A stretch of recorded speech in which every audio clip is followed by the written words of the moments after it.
Seryoso ka bang gusto mong ibenta sa akin ang sarili mo ngayong gabi? Bakit hindi ka man lang yata nag-i-effort na maligo? Ni walang kadating-dating ang suot mo. Nako, ganito lang talagang itsura ko, sir. Pero siguradong bawing-bawi naman sa performance. Kailangan ko lang ho talaga ng pera ngayon. Nasa ospital po kasi ang anak ko. Tinamaan ho sila ng sakit at wala akong malapitan kahit sino. Kahit yung dati kong asawa. Sa bagay, maganda ka naman. Mukhang maliligayahan ako sa iyo. At mukhang magpabalik-balik ka sa akin. Kaya lang, may kondisyon yon. Sige po, sir. Ano pong kondisyon niyo? Bah, mabigat ito kaya kailangan mong ihanda ang sarili mo. Sige po. Kahit ano po. Para sa mga anak ko. Salamat po.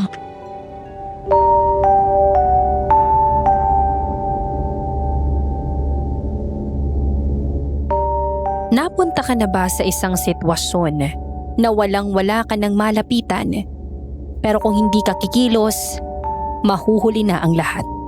Kung ikaw ay nasa ganitong sitwasyon, kakapit ka rin ba sa patalim kahit delikado?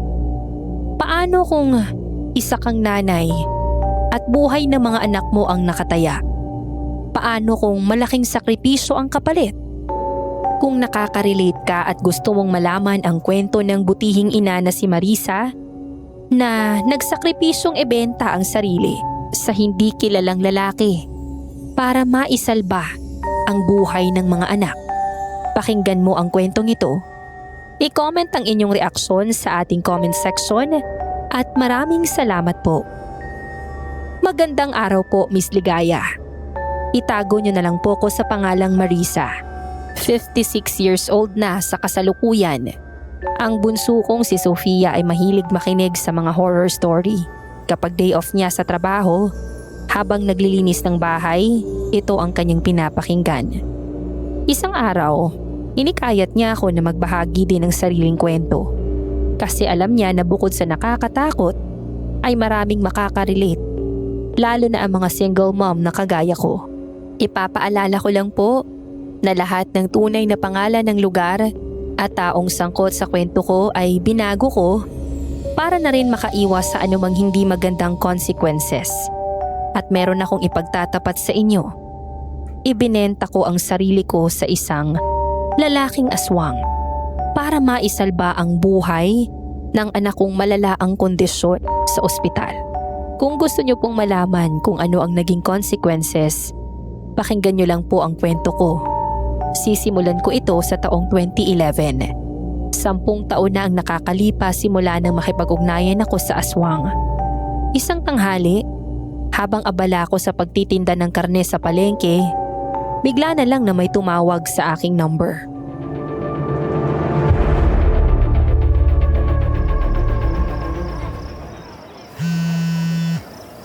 Hello? Sino ito? Marisa, ako to. Si Manolo, yung pulis mo manliligaw. Oh, ano na naman ang kailangan mong kupal ka? Busy ako sa palengke, nag-aabala ka. Yung anak mo, nasa police station. Nakipagbugbugan. Mana talaga sa tatay. Ay, Diyos ko, gulo na naman. Manolo, baka naman pwedeng ikaw nang bahala sa anak ko. Marunong ka naman sa ganyan, di ba? Hindi ako makakaalis sa palengke kasi maraming bumibili at magpipiestang bayan. Kung pwede nga lang eh. Hindi ako ang may hawak sa anak mo. Si Hepe. Paano ba naman kasi? Pamangkin ni Hepe yung binugbog ni Jemel. Diyos ko namang bata yan. Manolo, pwede bang ikaw na munang bahala sa kanya? Piyansahan mo muna kay Hepe, pasuyo na. Gusto ko nga sana na gano'n ang gawin. Eh ang problema, gusto kang makausap ni Hepe. At gustong ikaw mismo ang magpiyansa at magbayad ng danyos. Kasi nakasira ng kotse ang anak mo. Ay, Diyos ko. Pag minamalas nga naman.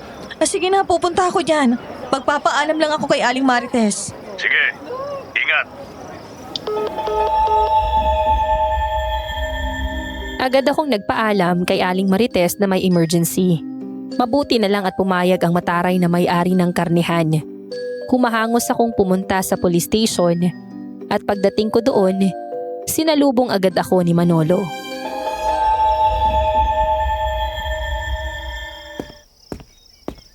Ay Marisa, mabuti at dumating ka na. Ang ganda-ganda mo pa rin kahit may edad ka na.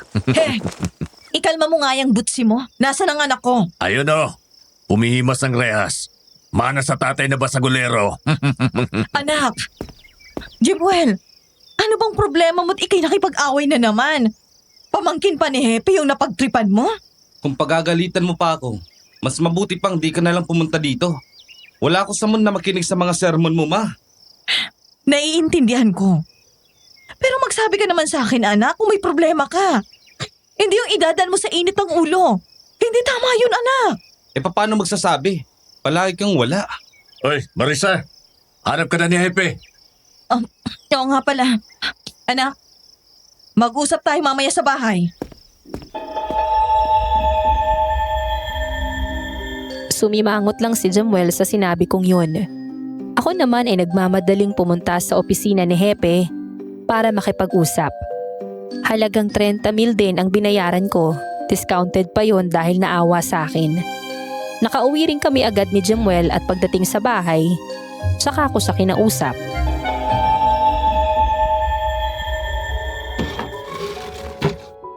Anak, ang laki ng nagastos ko sa piyansa. Tsaka dun sa bayad sa paggawa ng kotse ng pamangkin ni Hepe. Alam mo naman, mahirap kumita ng pera ngayon kaya sana naman wag mo nang uulitin ito, ha? E paano hindi ako mapipikon dun sa mga napamangkin ng hepeng yun? Isinabayan pa namang pokpok ka, tapos kaharap ko pa ang barkada ko? Anong iisipin naman yun sa akin? Anak, alam mo namang hindi ako pokpok, hindi ba? Hindi totoo yung paratang nila. Tsaka hindi tama yung nananakit ka. Paano kung wala tayong pampiyansa, ha? Talaga? Eh bakit palagi kang wala paggabi? Baka nga mamaya eh. Kaya ka pala iniwan ng tatay namin kasi kung kani-kanino kang lalaki nagpapakamot. At saka bakit sila mag-iisip ng ganun sa'yo kung hindi nakikita sa'yo mismo? Haba, Jamuel, ha? Nanay mo ako. Hindi ako kung sino-sinong babae. Huwag kang magsalita na parang hindi ka hinugot sa akin. Tsaka alam mo ba kung bakit palagi akong wala sa gabi? Kasi may part-time job ako para mapag-aral ko kayo ni Sofia. Kaya pwede ba? Huwag ka namang magsalita na para bang hindi mo alam ang sitwasyon natin. Alis na nga ako. Mas mabuti pa yung nanay ng tropa ko kaysa sa'yo.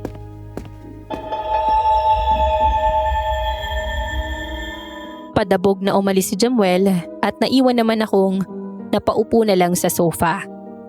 Pumatak ang mga luha ko sa aking mga mata.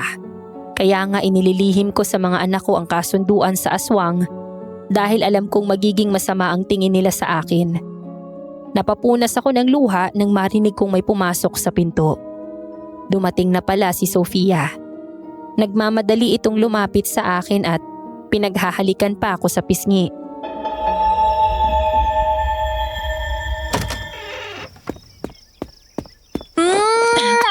Ano ba naman, Sofia? Amoy pawis ako. Maghapon ako sa karnihan. O makahalik ka naman eh. Na-appreciate ko lang kasi ang pinakamaganda at pinaka-sexy kong mama sa buong mundo. Oo naman, anak. Sa akin ka nga nagmana kaya ang ganda-ganda mo. Pero kinakabahan ako kapag gumaganyan ka eh. Huwag mong sabihin na, Ma, minsan lang to. ano ba kasi yon? Ay bagong usong sapatos kasi ngayon eh. Mga kaibigan ko nakabili na sila pero ako, wala pa. Ay, yan na nga bang sinasabi ko. Teka lang ha. Titingnan ko kung may pera pa ako sa wallet ko. Gumawa na naman ang gulong kuya mo eh. Ang mahal ng piyansa. Si kuya talaga. Hindi na nga nag-aaral lang mabuti, lagi pang nakikipag-away. Oh, eto anak ko. Tama na itong 200. Ito na lang ang laman ng pitaka ko. Ma, kulang yan eh. 500 yung presyo ng sapatos. Ano? May kamahal naman yan. Nung panahon nga namin, tig 50 lang ang sapatos namin. Maganda na yon. Brand new na. Ma, 2011 na ngayon. Di na panahon ng kopong-kopong. Saan mo ba gagamitin yung sapatos na yan? Foundation Day sa Friday. May event sa school. Dapat magandang forma kasi may darating na taga-ibang school. Teka lang. Babawas muna ako sa pang-ulam natin. Ikaw talagang bata ka. Yay! Ang bait-bait talaga ng nanay ko. Siya, sige na, tama na. Tama na. Puro laway ng mukha ko sa'yo, Sophia. Tatayo muna ako at makuha ko na yung hinihingi mo.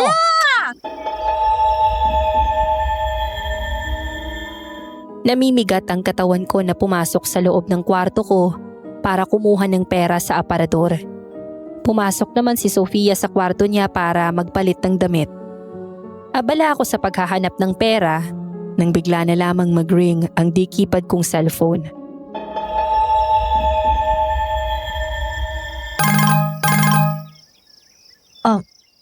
Sir Blanco? Hello po. Paalala ko lang sa'yo, bukas pupunta ka rito. Tandaan mo na kailangan kita dito 2 beses sa isang buwan. Opo, sir. Hindi ko naman po nakakalimutan yon. Nakulangan ako sa dinala mo noon eh. Gusto ko ay 2 bag na dugo. Gawan mo na paraan ha. Sige po, sir. Alam mo naman ang mangyayari kapag hindi ka tumubad sa usapan. Baka nakakalimot ka na. Opo, sir. O sige, ibababa ko na ito. Sige po.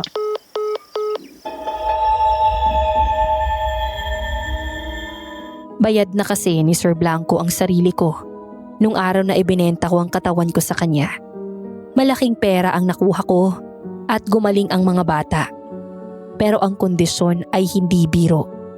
At kapag hindi ako tumupad sa kasunduan, ay baka hindi ko kayanin ang ipapagawa sa akin. Kinabukasan, pagkagaling ko sa karnihan, dumiretso agad ako sa kaibigan kong si Andeng, ang kaisa-isang nakakaalam ng sikreto ko. Siya ay direktor ng isang foundation na pinagkukunan ko ng bag ng dugo.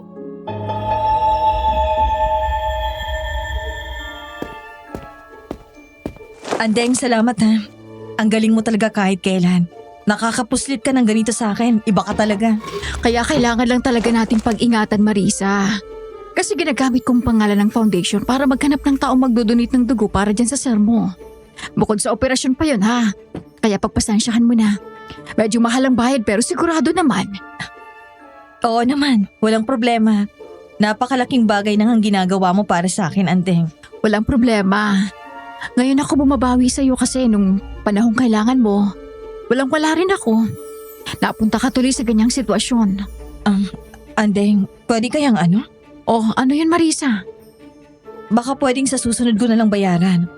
Nasabak na naman ang gulo si Jimuel eh. Ang laki ng gastos ko. Anak ko, yun lang ang problema, Marisa. Nalit kasi tayo ng bayad doon sa naging kliyente natin eh. Sabi ko ngayon siya babayaran, naghihintay yun. Naggastos kasi kay Jimuel. Wala naman akong extra dito. Si Sofia naman hingi pa ng hingi. O sige, ako na muna mag-abono. Bayaran mo sa susunod ha. Alam mo naman na kailangan ko rin ng pera. Sige, Andeng. Maraming salamat.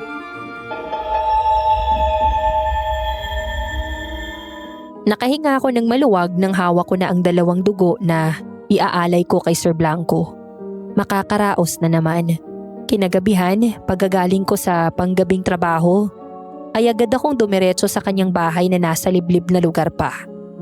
Nasa may pinto pa lang ako, ay nanginginig na ang katawan ko. Pero kinondisyon ko na ang sarili ko. Ilang sandali lang ay pinagbuksan na ako ng lalaki.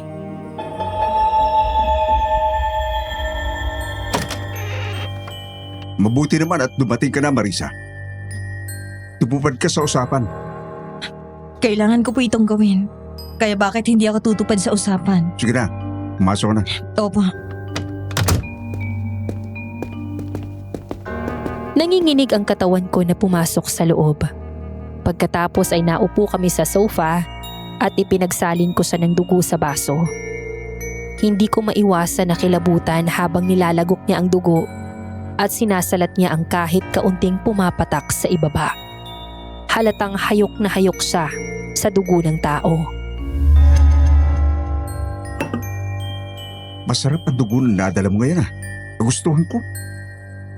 Dapat magdala ka pa ng maraming ganito sa susunod ha. Sir, hanggang kailan niyo po ba ako magiging pag-aari? Ayaw mo na? Ay, hindi naman po sa ganun. Pero ano kasi? Marisa, kung noong gabing yon ay hindi ka pa lumapit sa akin, malamang patay na ang mga anak mo ngayon. Nakakalimutan mo na kung anong sitwasyon mo noon. Kahit gobyerno, ayaw kang tulungan. Kaya nga po, sir. Ay nako, tama na sa drama, Marisa. Painitin mo na lang ang gabi ko ngayon. Sige na. Po? Ano pa, Marisa? Ay, Hindi naman bago ito sa iyo ah. Opa, Sige na, tumayo ka na dyan at baka umilit pa ang ulo ko eh. Namimigat ang katawan kong tumayo sa pagkakaupo at tinanggal ang pangitaas na saplot kagaya ng gusto ni Sir Blanco. Tinulak niya ako sa kama at doon niya inumpisahang gawin ang gusto niya. Sa kalagitnaan nito, bigla kong naalala ang sigaw ng babaeng pinatay niya noong nakaraan sa harapan ko. Hiniwa niya ang katawan nito at kinain habang nakatingin sa akin. Nakakatroma ang pangyayaring yun. Kaya naman hindi ko mapigilan ang emosyon at napasigaw ako ng malakas. Marisa, sir, tama na. Ayoko na. Ayoko na. anong ayaw mo na ha? Talagang aayaw ka? Wag po kayong lalapit. Pumapalag ka na ha? Eh baka nakakalimutan mo kung kanino ka? Ha? Bayad na ang katawan mo. Nabuhay ang mga anak mo. Pag-ari kita. Ikaw ay akin lamang. Talagang pumapalag ka. Sige, makikita ko!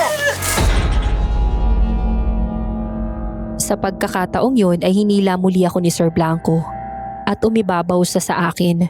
Unti-unting nagbago ang kanyang anyo. Naging abo ang kulay ng balat. Naging pula ang mga mata. Humaba ang bunganga at tinubuan ng mahahabang kuko at pangil.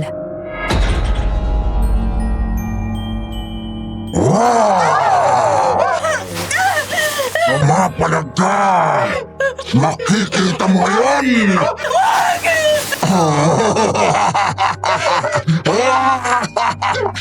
Mamamatay ka na!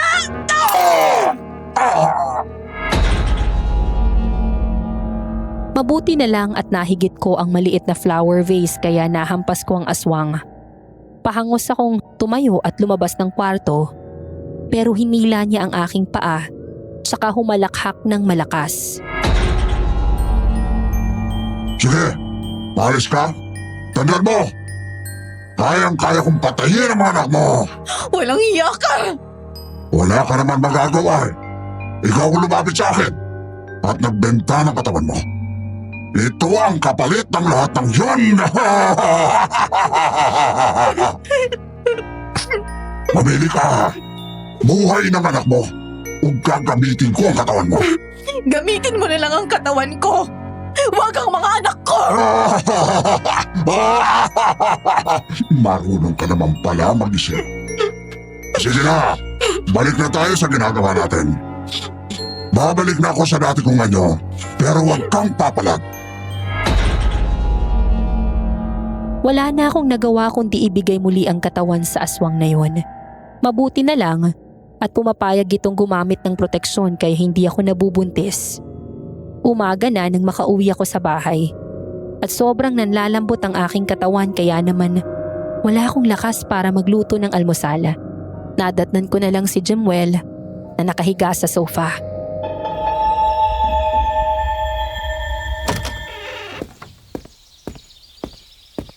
Saan ka na naman ang galing, ma? Alam mo namang maagang pasok ko. Wala man lang almusal. Pasensya ka na, anak. Pagod na pagod ako ngayon sa trabaho. Nag-overtime kasi ako. Dodoblein ko na lang ang baon mo tapos bili ka ng almusal sa labas. Talaga, ma? Ako pa ang mag-a-adjust? Anak, munting pang-unawa lang sa nanay mo. Napapagod din ako sa trabaho. Trabaho o kapokpokan? Jemuel, ano ka ba? Anak, waitress ako sa resto bar. Hindi ba shifting dyan? Pero bakit maraming pagkakataon na inuumaga ka? Overtime. Ganun kapag absent ang katrabaho. Hindi pa rin ako kumbinsido. At saka, hindi mo naman kailangan na magdalawang trabaho. Malaki ang pasahod sa'yo ni Aling Marites, di ba? May mga extra ka pang trabaho na ang dali lang namang isingit. Sapat na yun para mabuhay tayo. Hanggang linggo ka na nga nagtatrabaho, wala pa sa gabi. Minsan, di na namin ramdam na may nanay kami kasi palagi namang wala sa bahay. Anak, pasensya na talaga. Makakaraos din tayo. Alis na ako. Anak, ang baon mo! Jemuel!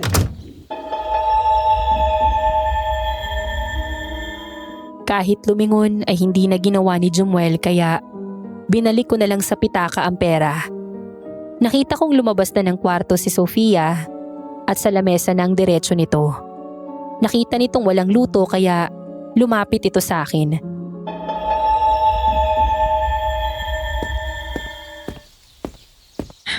Anak, hindi ako nakapagluto ng almusal. Nanlalambot at pagod na pagod ako. Hindi ko kayang kumilos at wala pa rin akong tulog. Okay lang, ma. Sasabay na lang ako sa mga friend ko. Eto anak ko, okay na ba itong 50? Nakakabili naman ng mumurahing pagkain sa kantin. Ma naman kulang yan. Dapat mga 300 kasi sa fast food kami kakain Pang lunch ko pa. Ay, ikaw talaga anak. Sige na, ma. Reward mo na sa akin. Matataas naman ang mga grade ko sa school Sige na nga. Oh, eto ng 300. Ayun, salamat, ma. The best ka talagang mom in the world. Mwah! At least si Sofia, kasundo ko. Napakapalahingi lang talaga ng pera at masyadong sunod sa luho ng barkada. Umidlip lang ako ng 1 oras at naglinis ng bahay tsaka pumasok sa trabaho ko sa karnihan. Ramdam ko pa rin ang pagod kaya hindi ko maiwasang pumalpak sa trabaho.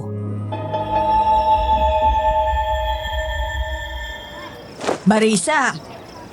Po, kulang ang sukli mo sa customer. 150 lang ang nakuha niya sa 200. 5 piso lang ang isinukli mo. Ah, nako. Oo nga po pala. Kulang na kulang nga po. Pasensya na po. Eto na po yung 45. Ano bang problema mo at nagkakaganyan ka? Parang sa isang buwan, 2 beses kang nagkakaganyan. Lambot na para bang wala ka sa wisyo. Tapos ito nga, mali-mali ang sukli mo. Ikaw nga ang isa sa pinakaalistong tindera dito. Pasensya na po. Pagod lang ako. Mag-asawa ka na kasi at ang hindi ka mag-isang bumubuhay sa mga anak mo. Ang payat mo na rin. Hindi na po. Wala akong balak mag-asawa. Baka mamaya. Katulad pa sa ex ko yung makuha ko. Sige na. Bilisan mo ng kilos mo. Alam mo namang marami tayong customer. Huwag kang lalambot-lambot dyan. Opo.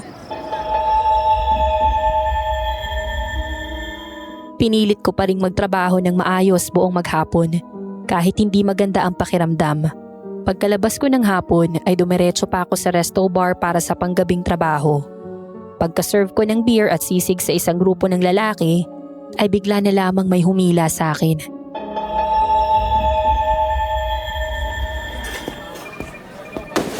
Ay, kabayo! Manolo! Oh, bakit gulat na gulat ka? Ngayon ka lang ba nakakita ng pogi? Siraulo ka talaga. Ang tanda-tanda mo na. 70 ka na, wala na mag-i-interest sa'yo. Dito ka pala nagtatrabaho sa gabi. Ngayon lang kasi ako ulit nakabisita rito Oo. Alam mo naman ang sitwasyon ko. Single mom ako. Kaya kailangan magdoble kayod. Ba't ba kasi hindi mo na lang ako sagutin? Para may tatay ang mga anak mo. Matagal na akong may gusto sa'yo, Marisa. Dahil ba, mas matanda ako kaya ayaw mo sa akin? Siraulo ka talaga no?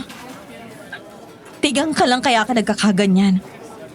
Daming walker dito Doon ka maghanap. Sige na, marami pa akong gagawin. Ano ba? Ano bang problema mo? Nabalitaan ko, ilang taon ang nakakalipas. Naghahanap ka ng mapagbebintahan ng katawan mo.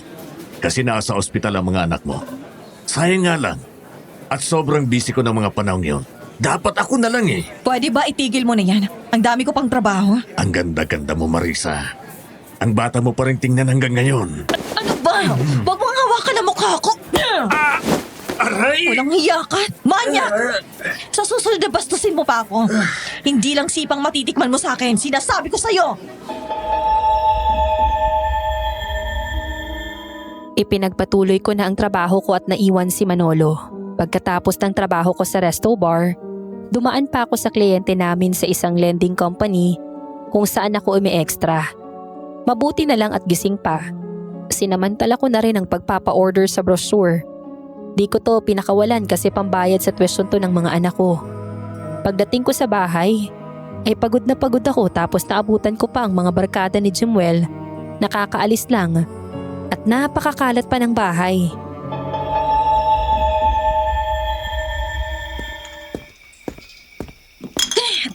Ano ba to? Madudulas ako sa mga boteng to. Nagkalat sa sahig. Ang mga mangkok na may sarsa nilalangaw na. Ang hugasin parang bundok na. Wala man lang maghugas. Anong klaseng bahay to? Jemuel! Anak na. Lasing ka na naman? Nasaan si Sofia? Hindi man lang maglinis ng bahay. Ay, nandiyan na pala si Mama. Hoy, Sofia! Napansin ko na may dalang paper bag si Sofia at ayaw niyang makita ko yun. Dali-dali naman siyang dumiretso sa kanyang kwarto at hinabol ko siya. Bago pa niya ito inilock ay nakapasok na ako sa loob kaya wala siyang nagawa. Ma! Saan galing ang pinamili mo ng mga yan? Ma, sa ipon ko po. Nag-iipon po kasi ako sa mga binibigyan yung baon. Talaga? Sa ipon mo talaga yan, ha? Eh bakit nandito sa kwarto mong wallet ko? Ma, ano na lang, babayaran ko na lang. Babayaran? Ay, yung ibabayad mo galing din sa akin. Sorry na, Ma. Nag-mall kasi yung kaklase ko eh. Hindi ko naman kayo makontak kaya naganap na lang ako ng pera sa kwarto mo. Alam mo bang mali yun? Mali ang kumuha ng gamit ng iba nang hindi nagpapaalam. Hindi naman ganyan ang itinuturo ko sa inyo, ha? Tsaka isa pa, bakit ba hindi ka na matapos-tapos sa kabibili mo ng mga cheche-boreche na yan? Ibinibili rin naman kita bukod sa binibili mo. Ano ba yan, Sofia? Ma, naluluma naman yung mga damit ko eh. Yung mga kaklase ko palaging bago yung kanila. Anak, yung mga kaklase mo may kaya. Mayayaman. Eh tayo mahirap lang. Alam mo naman ang sitwasyon natin, hindi ba?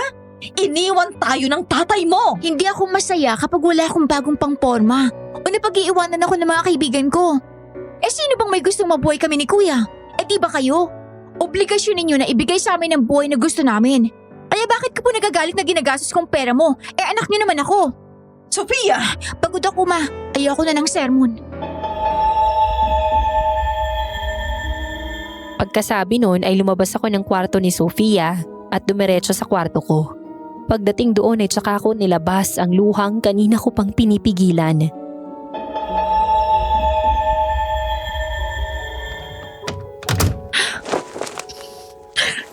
Ang hirap ng buhay.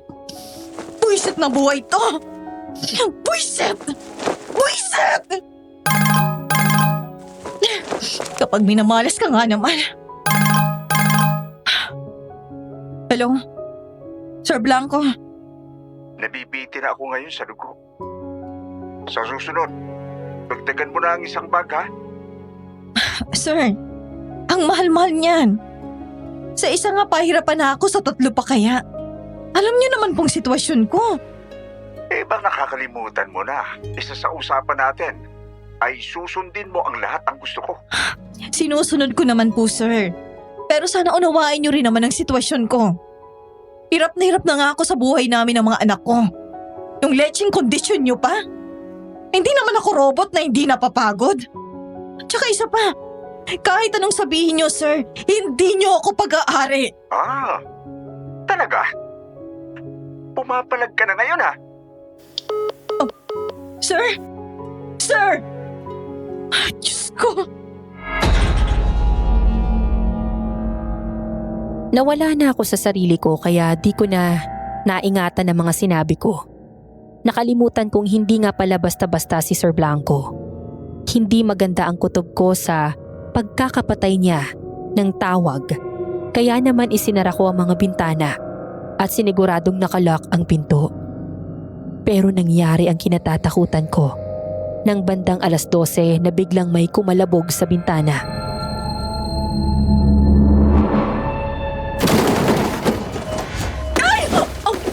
Ay, Diyos ko! Takot ka rin pala eh.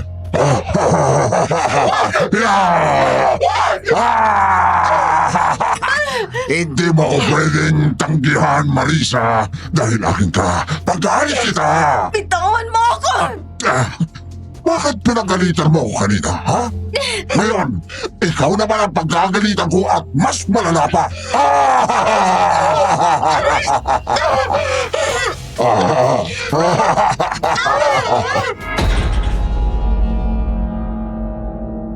Nagkapakapa ako at naalala ko na meron nga palang kutsilyo sa gilid ng kama. Iginalaw ko ang mga kamay ko at nahawakan ko ito. Agad ko itong hinugot at isinaksak sa aswang.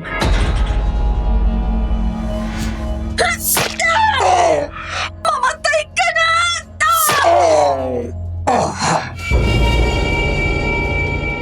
Ilang sandali lang ay biglang hinugot ng aswang ang kutsilyong isinaksak ko sa kanya. Nakakayanan pa niya kahit puno na ng sugat ang katawan niya. Ilang saglit lang ay binukas nito ang pinto ng kwarto ko at saka lumabas. Agad ko namang hinila sa binte habang nakakapit ang isa kong kamay sa lamesa. Natutulog ang mga anak ko. Huwag mo na silang idamay. Talaga? Ayaw mo silang madamay? Hindi ko sinabi sa mga anak ko ang ginawa ko dahil ayoko silang mamroblema. Ayokong sisihin nilang sarili nila. Hindi na dapat mabuhay ang mga anak mo. Dapat mamatay na sila dahil nagsisimula ka ng sumuhay. Wag! Wag! Ganito na lang. Binabawi ko na yung sinabi ko kanina. Humihingi ako ng pasensya. Susundin ko na lahat ng gusto mo. Lahat ng iuutos mo. Lahat ng iuutos ko? Oo. Oo. Pero mangako ka sa akin. Mangako ka na hindi mo sasaktan ang mga anak ko.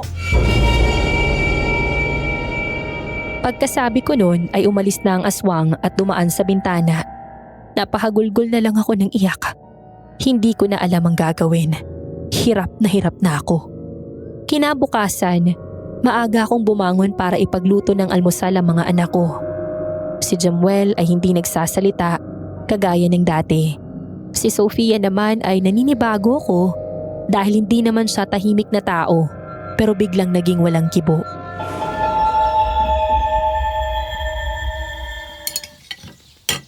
Anak, maaga yatang pasok niyo ngayon. Sofia. Opo, maaga nga. Anak, bakit ang lamig mo sa akin? Galit ka pa ba dahil napagalitan kita? Anak, bakit hindi ka nagsasalita? Wala lang ako sa mood, ma. Anak, hindi naman talaga tama yung ginawa mo. At ayoko rin na gawin mo yun sa ibang tao kaya pinagsabihan kita.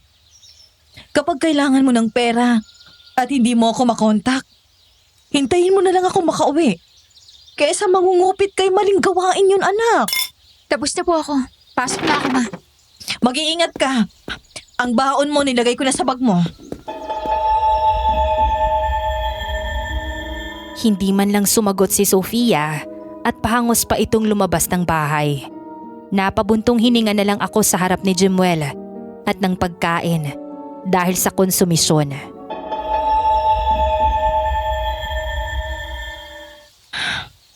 Ang batang yun talaga. Hayaan mo na kasi si Sophia, ma.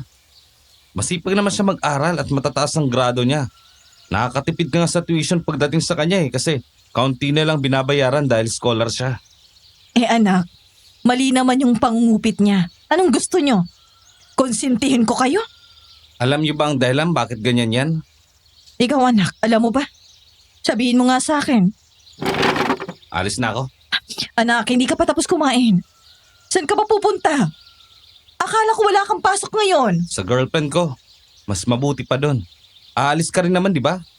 Wala akong kasama dito. Hindi na lang ako nagsalita sa sinabing yun ni Jamuel. Kasi totoo din naman, ako ang palaging umaalis ng bahay. Pagsapit ng tanghali, pinuntahan ako ni Andeng habang nanananghalian ako. May dala siyang mga pagkain sa akin.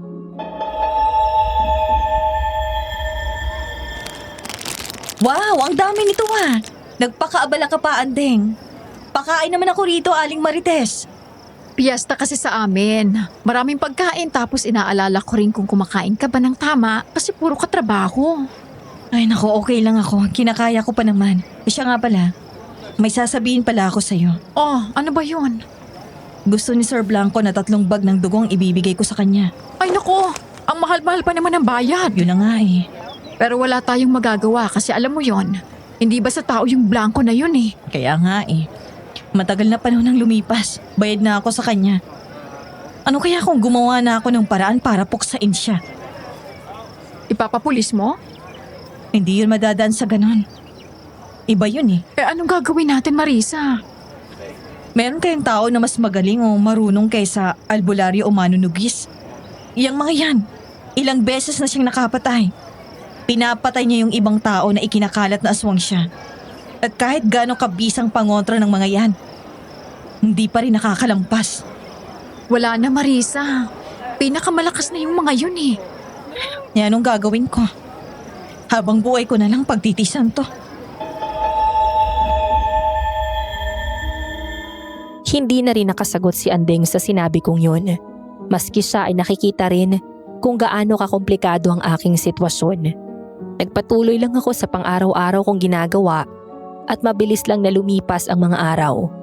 Muli na naman kaming magkikita ni Sir Blanco.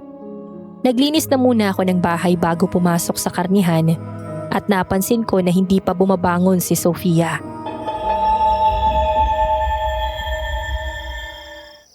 Anong oras na? Tanghali na, hindi pa rin bumabangon si Sofia. Sofia? Sofia! Bakit nakatalukbong ka? Nilalamig ka ba? Ma, nilalagnat po yata ako. Naku, mainit ka anak. Nilalagnat ka nga. Teka lang, kukuha lang ako ng bimbo at pupunasan ko ang ulo mo. Ay naku, tumawag pa si Aling Marites. Hello? Aling Marites? Barisa, nasan ka na?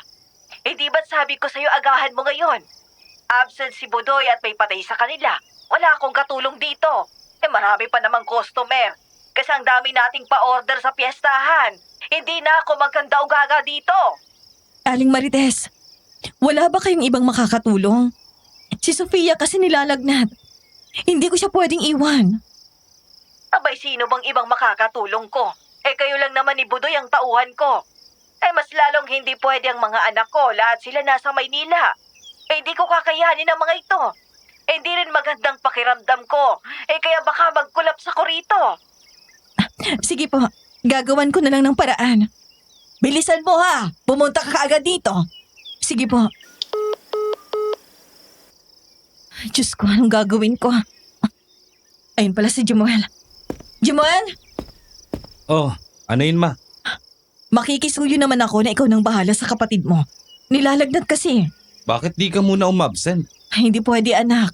Walang katulong sa karniyan si Aling Marites. Ay, visit na dahilan yan. Oh, anong gagawin? Maglagay ka ng tubig sa palanggana tapos ilubog mo yung bimpo. Tapos pigaan mo. Saka mo ilagay sa ulo niya. Tapos magluto ka ng lugaw. Painumin mo siya ng gamot pagkakain. Sige ma. Pasensya ka na anak ha. Hindi talaga ako pwedeng umabsent eh. Susubukan ko na lang umuwi ng maaga mamaya. Hindi na muna ako papasok sa resto bar. Huwag mong pababayaan ang kapatid mo ha. Pag may hindi ka alam gawin, itawag mo agad sa akin. Sige na ma. Ako nang bahala. Saglit lang, pupuntahan ko ang kapatid mo. Anak, anong nararamdaman mo? Ma, masakit ang ulo ko. Pagpasensya mo ng mama anak ha. Hindi pwedeng umabsent sa trabaho. Kaya hindi kita maaalagaan ngayon. Pero susubukan kong umuwi ng maaga mamaya. Opo, ma. Pasensya na talaga anak. Teka, aayusin ko tong kumot mo. Aalis na ako anak ha. Opo. Jemuel, ang kapatid mo ha? Opo ma. Pahangos akong umalis ng bahay para pumunta sa palengke. Pagdating doon ay napakaraming ang customer at hindi magkanda o gaga si Aling Marites. Pasado 4:00 ay nagpaalam na siya sa amo dahil kakaunti na naman ang paninda at kaya na nito, pero nang dumaan siya sa isang madilim na eskinita para pumunta sa sakayan, bigla na lamang may humila sa kanya.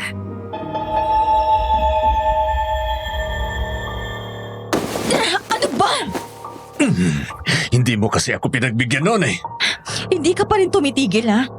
Anong sabi ko sa'yo ha? Hindi lang sipa ang aabutin mo kapag hindi ka tumigil sa kapastusan mo. Hindi pagbigyan mo na kasi ako. Kahit isa lang. Wala namang mawawala sa'yo. Wala ka talagang kagala-dala, ha? Huwag kasi ngayon. Kasi mas malakas ako ngayong araw kaysa sa'yo. Napagod na sa pagtatrabaho. Tama na! Tama na!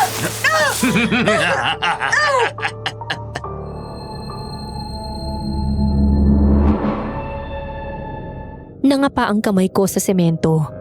Pero wala akong makuhang kahit bato na pwedeng ipukpok. Mas malakas din ang puwersa nito kaya di ko maitulak. Hanggang sa naalala ko na malakas nga pala ako sa mga tao doon. Kaya naman isa lang ang naisipan kong gawin. Tulong! Tulungan niyo ako! Aba, huwag! Walang iya ka! Ang ingay mo! Ilang sandali lang ay nagsidatingan ang mga kargador at tricycle driver na malalaki ang katawan. Karamihan sa kanila ay mga kakilala ko. Kinuyog nila si Manolo at pinagbugbog, kaya naman nakawala ako sa kanya. Naisipan ko namang tawagan ng pulis pero pagkuha ko sa cellphone ko ay nakita kong tumatawag si Jemuel sa akin. Kaya sinagot ko ito. Hello? Jemuel? Ma, pasensya na, ngayon lang kita natawagan. Nagpanik kasi ako kanina eh. Pauwi ka na po ba? Bakit ba anak? Anong nangyari? Si Sophia, isinugod siya sa ospital. Nangingisay na po kasi siya dahil sa sobrang taas ng lagnat. Diyos ko, ang anak ko! Mabuti na nga lang din at tinulungan ako ng mga kapitbahay natin na madala siya sa ospital. Hindi ko na alam gagawin ko kanina. Saang ospital ba kayo naroon? Pupuntahan ko kaagad kayo. Sa General Hospital po, ma. Sige, hintayin mo ako dyan. Papunta na ako. Agad akong humanap ng tricycle na masasakyan papunta sa General Hospital. Pagdating ko sa room na kinaroroonan ni Sofia, ay agad akong sinalubong ni Jemuel. Naabutan ko namang tulog ang anak kong dalaga.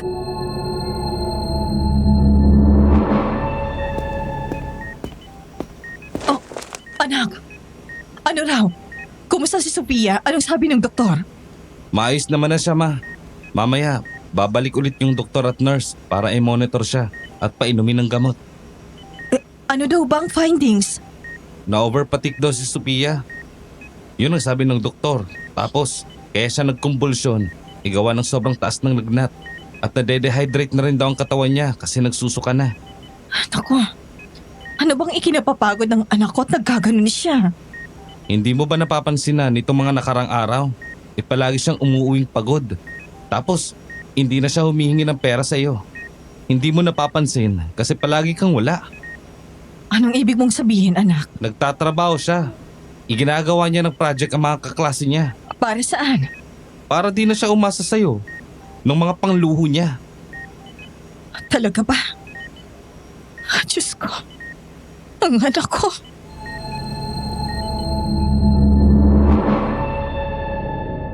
Wala na akong nagawa kundi mapahagulgol nang malaman ko yun. Hindi na ako umalis sa tabi ng anak ko hanggang sa hindi ko na malaya ng oras. Gabing-gabi na pala at kailangan ko nang pumunta kay Sir Blanco. Wala naman akong ibang pwedeng mapagbantayan dahil umalis si Jemuel at hindi ko ito makontak.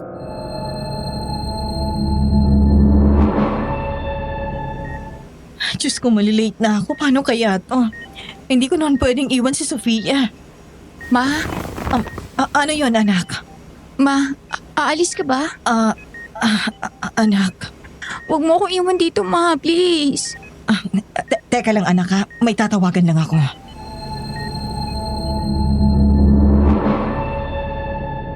Lumabas na muna ako para tawagan si Sir Blanco. Nakita kong napakarami na nitong missed calls sa akin. Wala naman akong nagawa kundi ang mapahawak sa sentido. Nagbuntong hininga na muna ako, tsaka tumawag at sinagot naman niya ito. Hello, sir?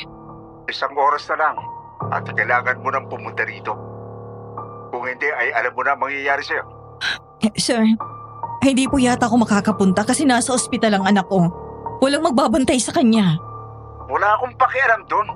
Meron tayong kasunduan, di ba? Pero sir, kailangan po ako ng anak ko rito. Baka kung mapano siya kapag iniwan ko siya dito. Wala nga akong pakialam doon. Sa ayaw at sa gusto mo, pumunta ka rito.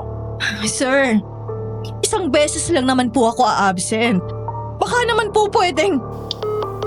Diyos ko po. Anong gagawin ko? Ma? Anak, papasok na ako dyan. Sadali lang ha.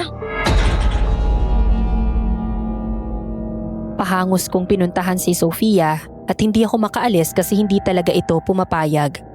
Nakatulog na ako sa tabi niya at mga bandang 12:00, may nakikita akong nagpabalik-balik sa bintana.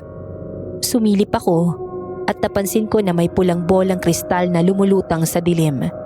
Sinyalis ito na may aswang sa paligid. Dahil sa sobrang takot ko na may gawin ito kay Sofia, inunahan ko na. Agad akong lumabas para hanapin si Sir Blanco. Nasaan kaya yun? Marisa! Sir Blanco, Marisa!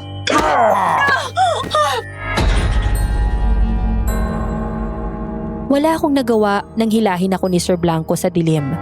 Napakalakas niya kaya hindi ako makapalag, lalo na nang itulak niya ako sa lupa. Agad siyang umibabaw sa akin at sinakal ang aking leeg.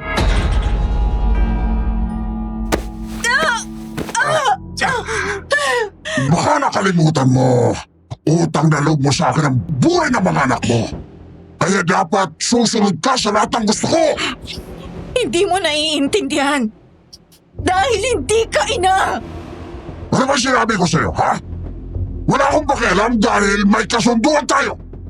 Manghihina ako kapag walang dugo ng tao at ikaw lang ang inaasahan ko doon.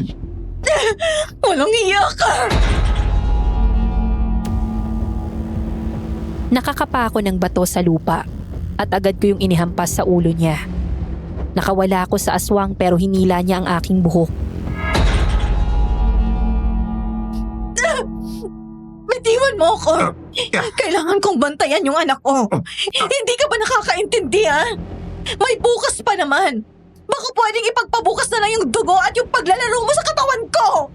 Isa lang naman ang kasasapitan mo eh.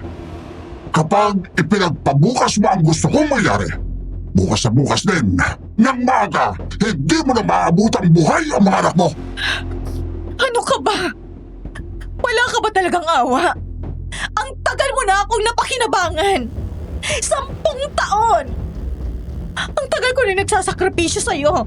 Pero ni isang araw, hindi mo ako binigyan ng pahinga sa kondisyong yan. Ang mga anak ko nga napapabayaan ko na mai-provide ko lang ang dugo na kailangan mo. Nandidiri na ako sa katawan ko dahil paulit-ulit mo akong ginagamit na hindi nga kita karelasyon. Talaga? Eh sino bang unang lumapit sa akin, hindi ba ikaw? Desperado ako ng mga panahong yon kaya lumapit ako sa'yo. Pero hindi ko kailanman ginusto ang maging alipin mo. Kaya pwede ba? Ibigay mo naman sa akin ang araw na to. Ayoko lang pabayaan ang anak ko.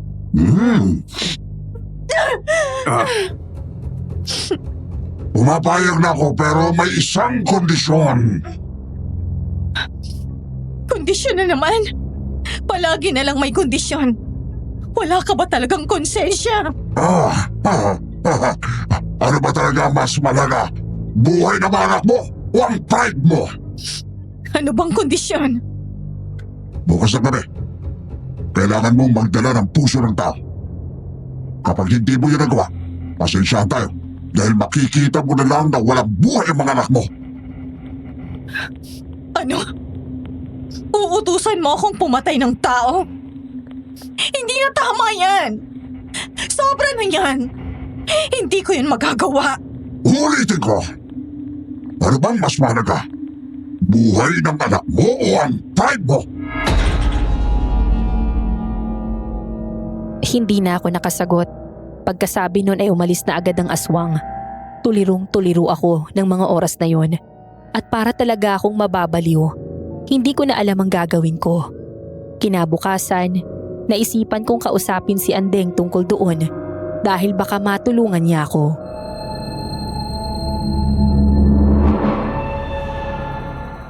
Ay naku Marisa, hindi basta-basta nakakakuha ng donor ng ganyan. Kadalasan sa mga black market lang merong ganyan. Magkano kaya? Tsaka paano makakakuha ng ganun sa black market? Ay naku, napakamahal. Milyon ang presyo, kaya mo ba? Naku, hindi. Hindi ko kakayanin yung ganung kamahal na presyo, Anteng. Wala naman ako malaking ipon. Eh paano na yan? Anong gagawin mo? Hindi ko alam. Hindi ko alam, Anteng.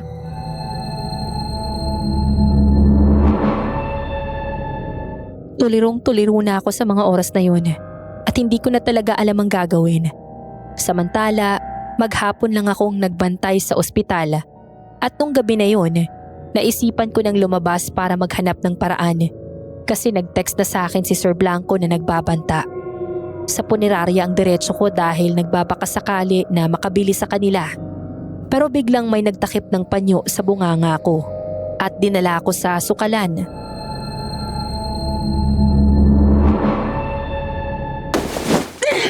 Walang iyak ka! Pinabugbog na kita, hindi ka pa nadala. Paano ka ba mapapatigil sa ginagawa mong yan, ha? Titigil lang ako kapag pinatikim mo na ako ng pinakamasarap mong putay. Bastos ka! Napakabastos mo! Aray! Sige. Sige, saktan mo ako. Wala kang laban dito sa kutsilyo ko. Yeah!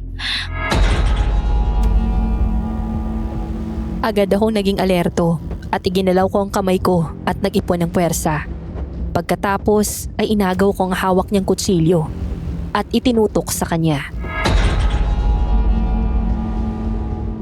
Sige! Ikaw ang papatayin ko! Sige, patayin mo ako. Kaya mo? Oo! Kayang-kaya kitang patayin!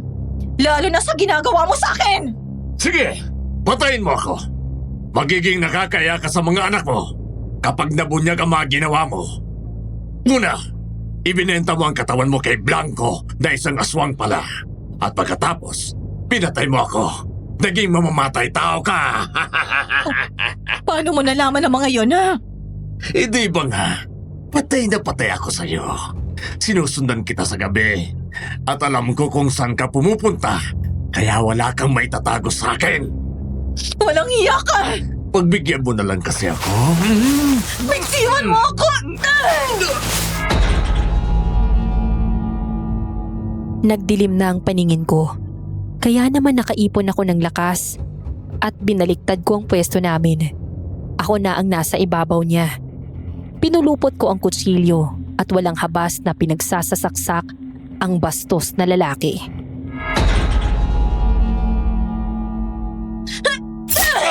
Mamatay ka na! Mamatay ka na! Mamatay ka na!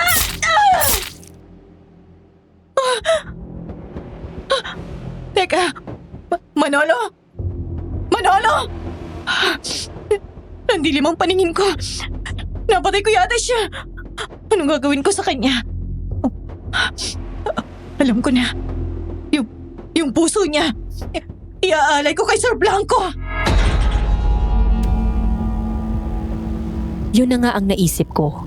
Parang tinakasan na ako ng konsensya sa katawan dahil nagawa kong wakwakin ang kanyang dibdib at kinuha ko ang pumipintig-pintig pa niyang puso. Ibinalot ko naman sa sako ang katawan ni Manolo at saka itinapon sa basurahan. Mabuti na lang at walang nakakita. Dumiretso ko sa bahay ni Sir Blanco at pagdating doon, dala ko na ang puso. Tuwang-tuwa ito pagkakita ko sa dala ko.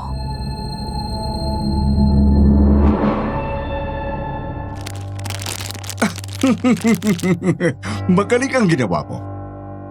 Hindi mo ako binigo. Magandang puso ng taong ito. Kahit may edad na, halatang nag-i-ersisyo kaya matak ang katawan sa gawain. Wala na akong utang sa inyo. Anong wala na? Habang buhay mong babayaran ang utang mo sa akin. Ang ibig kong sabihin, yung utang ko kagabi, bayad na. Wala ka ng problema. Nagawa mo na ang pinagagawa ko. May pabor sana ako.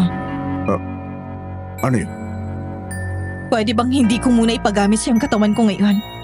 Kailangan ko nang bumalik sa anak ko sa ospital. Sige. Pinapayagan na kita dahil napabilib mo naman ako sa ginawa mo. Salamat. Maraming salamat. Umaga na nang makabalik ako dahil sa dami ng nangyari nung gabing yun. Hindi ko maintindihan ang nararamdaman ko. Ang lakas ng kabog ng dibdib ko.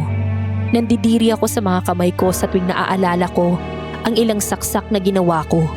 Pati na rin ang pagwakwak ng kanyang dibdib at pagdukot ng puso. Hindi ako makapaniwalang nagawa ko yon.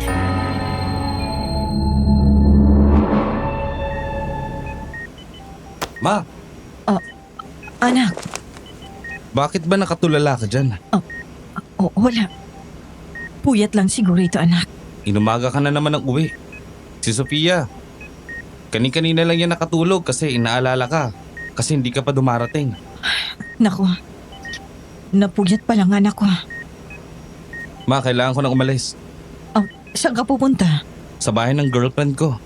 May importante lang nagagawin. Sige anak, mag-iingat ka ha. Bumalik ka rito kasi baka mamaya ring tanghali. Ilabas ng ospital si Sofia, sabi ng doktor.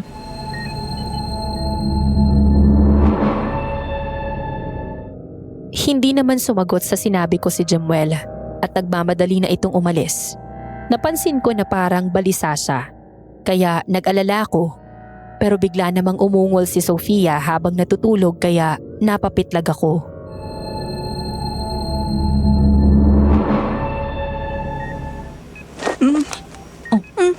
Anak, anong nangyayari sa'yo?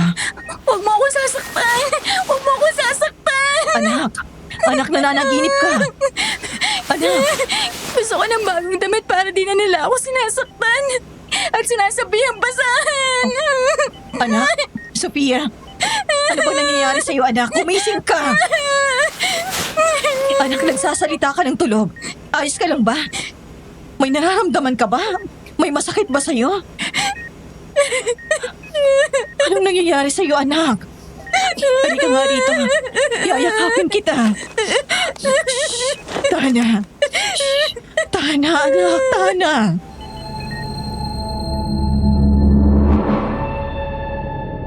Gusto ko pa sanang kausapin si Sofia tungkol sa panaginip niya. Pero pinuntahan na kami ng doktor at pinag-asikaso na kami ng billing kasi lalabas na si Sofia sa ospital. Pagkatapos ay iniayos na namin ang mga gamit at umuwi na kami sa amin. Hindi na namin kasama si Jemuel dahil hindi ito bumalik sa ospital.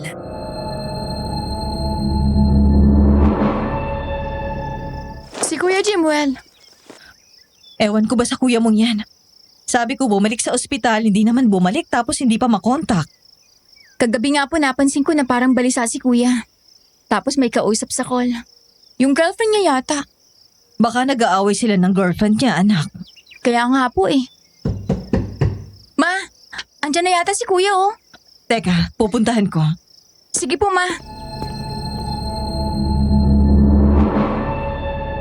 Nagmamadali akong pumunta sa pinto para pagbuksan ang kumakatok.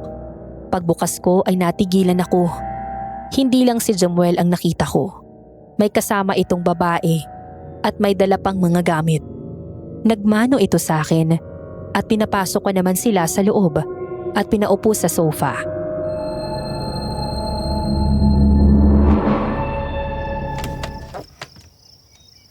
Jemuel, girlfriend mo? Opo, si Princess po. Ngayon mo lang siya naipakilala sa akin. Pero mukhang maglalayas ka yata, Princess. Ma, ano po kasi? Ano yon, anak? Ma, buntis po si Princess. Ha?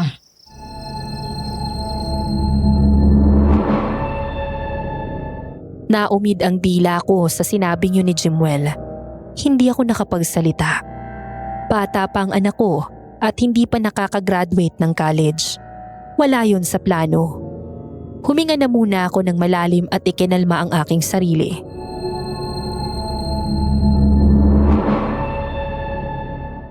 Kailan pa? Kahapon lang po na-confirm. Nag-pregnancy test po siya. Positive po. Ma, Dito ko na po siya patitiran sa atin kasi pinalayas po siya ng mga magulang niya. Hindi matanggap na nabuntis siya. Wala po siyang ibang pupuntahan. Ilang taon na ba yan si Princess? 18 po. Ay, bata pa. Sige na anak, papaghingay mo muna yung si Princess sa kwarto niya at mukhang nanlalambot at namumutla, baka kulang sa tulog. Opo, napuwet po kasi kami kagabi dahil nag-usap po. Sige na, pagpahingahin mo muna at masama sa buntis ang napupuyat. Tara Princess. Sinadya kong ipahatid sa loob ng kwarto si Princess para makausap si Jemuel. Ayoko rin namang makita ang mamanugangin ko na pinapagalitan ko ang boyfriend niya. Pagbalik ni Jemuel ay nagpakawala na muna ako ng malalim na buntong hininga, saka nagsalita.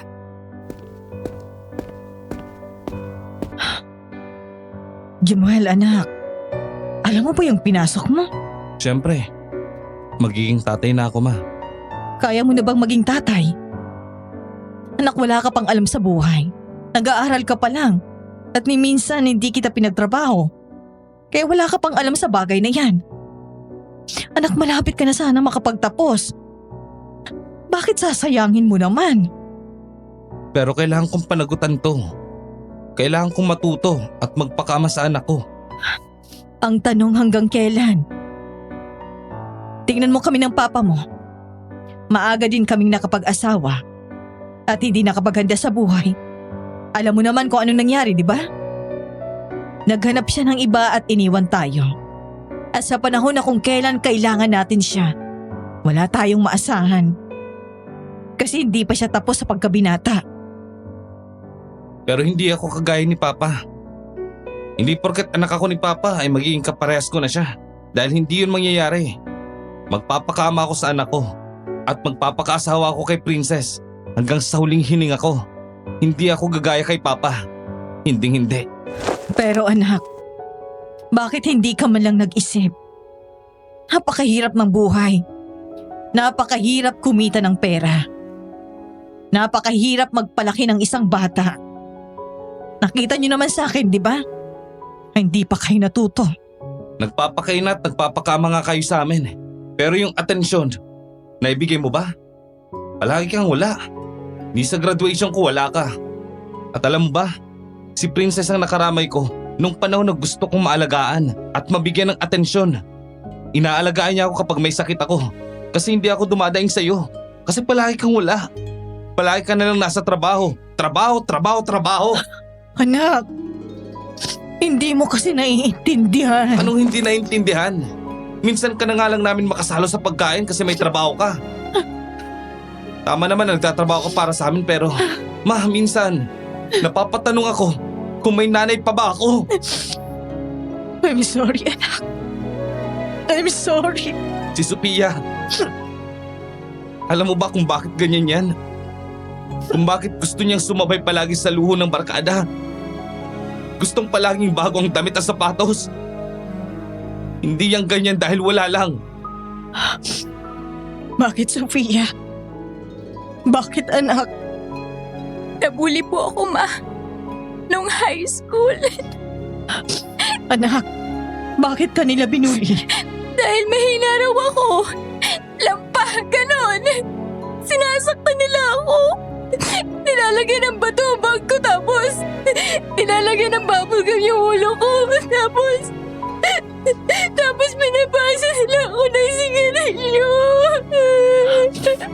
Bakit hindi mo sinabi sa akin, anak? Kasi lagi kang wala eh. Si kuya naman, lagi nasa barkada at nung nasa ospital ko lang sinabi sa kanya na nabully ako. Anak, hindi ko alam. Dito nag-college ako, ma. Naging kaklase ko ulit yung mga nambubuli sa akin. Pero mahina rin ako.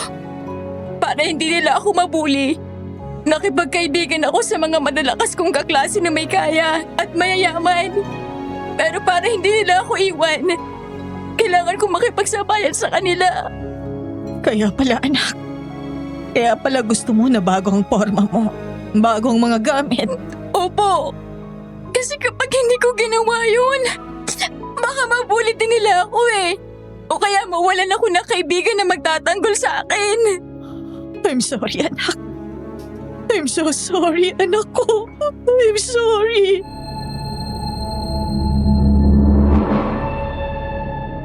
Hindi ko na makayanan ang bigat ng emosyon na nararamdaman kaya naman napatakbo ko papunta sa aking kwarto. Doon ko ibinuhos ang lahat ng luha. Napakasakit. Napakalaki pala ng pagkukulang ko sa mga anak ko. Naisipan kong kuhanin ang di-keypad kong cellphone at tumawag kay Sir Blanco. Agad naman niya itong sinagot.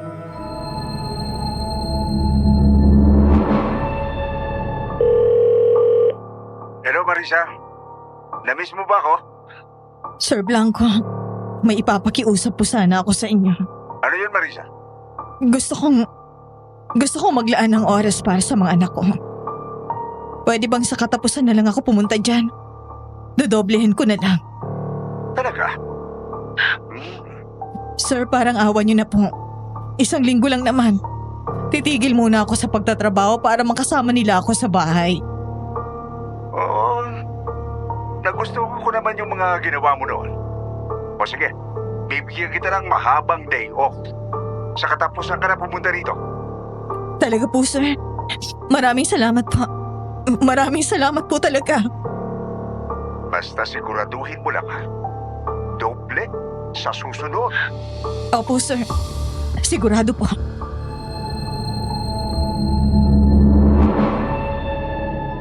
Hindi ko maipaliwanag yung sayang naramdaman ko sa pagkakataong yun. Tumawag na rin ako kay Aling Marites at sa manager ng resto bar at pumayag naman sila. Kinabukasan, maaga akong gumising at ipinagluto ko ang mga anak ko ng masarap na almusal.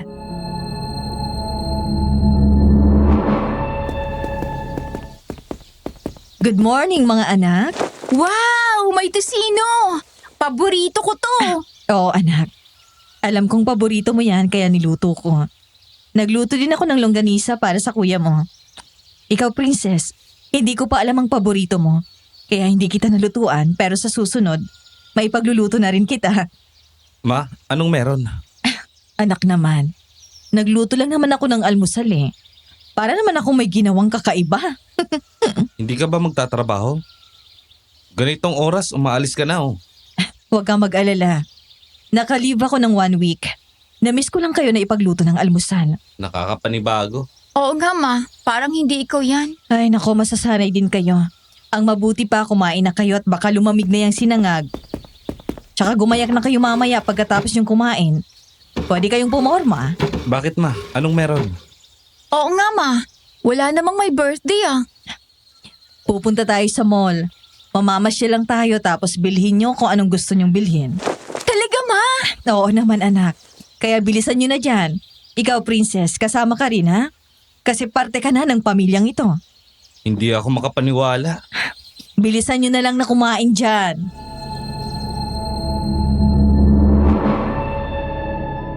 Sa sobrang excited na mga anak ko ay binilisan na nila ang pagkain at nagbadali sa paggayak.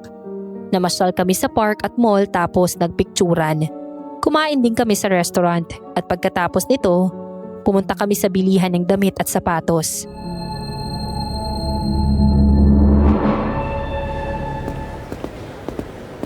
Ma, tingnan mo oh. Ang ganda, kaso ang mahal. Okay lang anak. May budget naman ako para sa gala nating ito. Sige na, bilhin mo na. Talaga po! Naku, salamat po! Naku, ang ganda-ganda talaga! Sige lang anak, pili ka pa. May pera pa naman tayo rito. Si Princess, hanapan mo rin ang magandang pangporma. Opo ma, sige po. Oh, anak, Jumuel, pumili ka pa. Iisa pa lang ang nabibili mo. Pumili ka pa ng t-shirt. Puro luma ng mga t-shirt mo. Ah, hindi po ma. Okay na to sa akin. Itong sapatos, kay Sophia ko na lang po ito bibigay kasi siya ang mahilig na pumorma. Naiintindihan ko ng kapatid mo. Ang galingan niya magdala ng damit eh. Feeling ko hindi na yun basta pakikisabay sa mga friends niya. Hilig na rin talaga niya. Kaya nga po ma eh. Pero sa akin kasi, sapat na tong araw na to. Itong araw na magkakasama tayo ni na Sophia. Simula kasi nung magkasakit kami at nagkaroon ka po ng maraming trabaho, hindi na natin nagagawa to. Sobrang namiss ko lang to ma.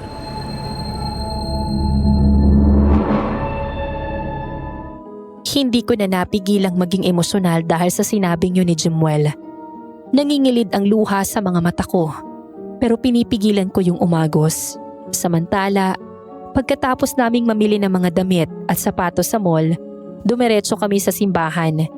Iba ang pakiramdam ko habang nandoon. Pakiramdam ko may matang nakatingin sa amin mula sa malayo. Nahalata naman ni Sofia ang pagkabalisa ko.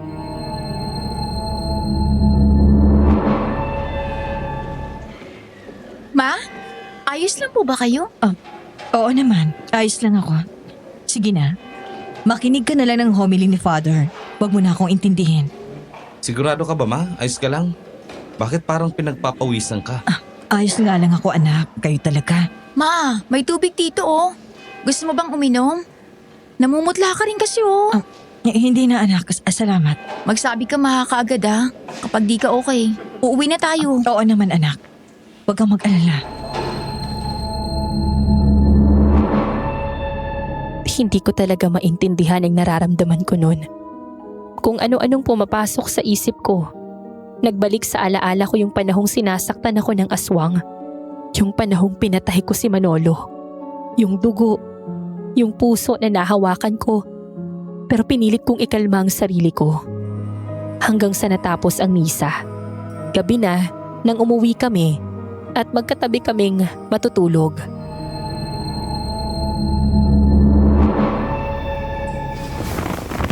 Ma, nakakamiss naman tong ganito.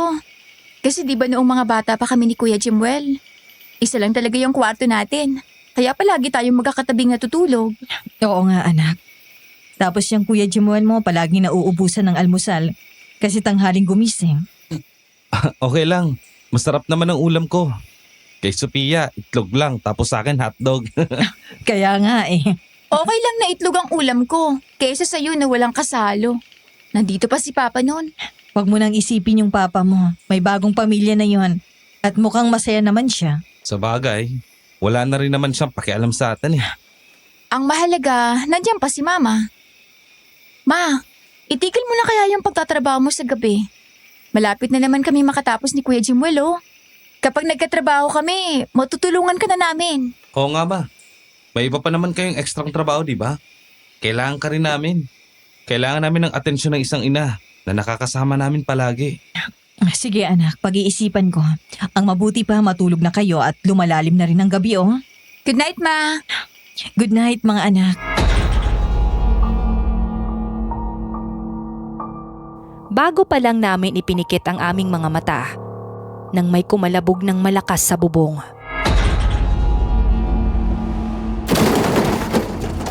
Oh, ano yun? Nakakagulat. Ano yun? Oo nga no. Anong meron? Nakarating na siya rito. Sino, Ma? Alam mo kung ano yun? Ano yun? Ma, ano ba yun? Nakakatakot. Huwag kayong matakot. Akong bahala. Agad akong tumayo para kumuha ng itak at pagbalik ko, biglang lumusot ang kamay ng aswang sa bubong.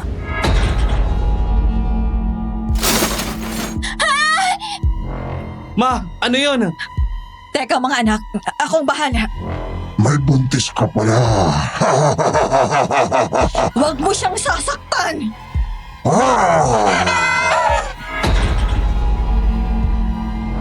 Sinakmal ng aswang si Princess, pero agad itong naharangan ni Jemuel. Bago pa ako makagalaw, naunahan ako ni Sofia. Kumuha ito ng tambo at inihampas sa likod ng aswang. Kumarap ito sa kanya at sinakal siya pagkatapos ay iniangat sa ere.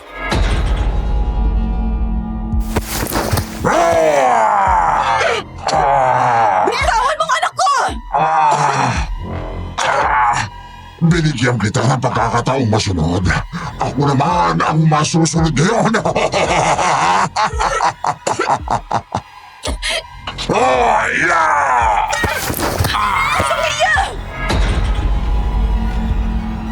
Dahil inihagis ng aswang ang kawawang anak ko, agad ko siyang tinaga ng itak.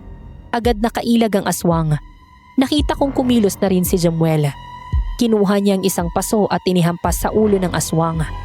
Nagalit ito sa kanya. Itinulak siya at sinakal. Ah! Ah! Walang iya ka!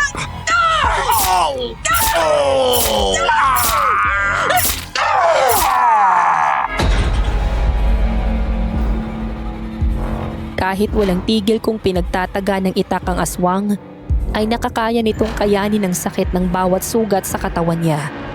Hanggang sa tumayo ito at hinila ang kwelyo ng damit ko, tsaka ako itinulak sa pader. Pinandisikan niya ako ng mata at inilabas niya ang kanyang pangil.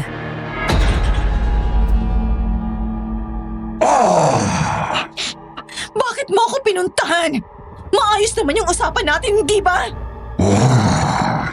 May bago akong kahilingan ngayon, kaya ako pumunta rito at pag hindi nasunod, papatayin ko na kayong lahat! Ano na naman ba yon? Ibigay mo sa akin ang apo mo, yung sanggol na nasa tiyan! Kaya tinatakot mo kaming lahat para makuha mo yon? Sa takot ko lang naman kayo may dadanin, di ba? Hindi ako natatakot sa'yo!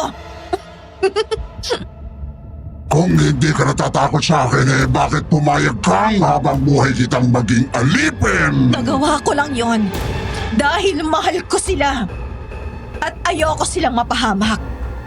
Ngayon, kung gusto mong kunin ang apo ko, hindi ako papayag. Sige, bibigyan na lang ulit kita ng kondisyon. Bigyan mo ulit ako ng puso ng tao. Pakiramdam ko ay nahanik na ako dahil sa dinala mo noong nakaraan. Gagawin ko yun. Basta't iwan mo na kami ng mga anak ko. At huwag na huwag mong kukuhanin ang apo ko. Malinaw ang usapan. Pagkasabi nun ay umalis na ito at dumaan sa bintana. Lumapit naman sa akin ang mga anak ko na sobrang nag-aalala.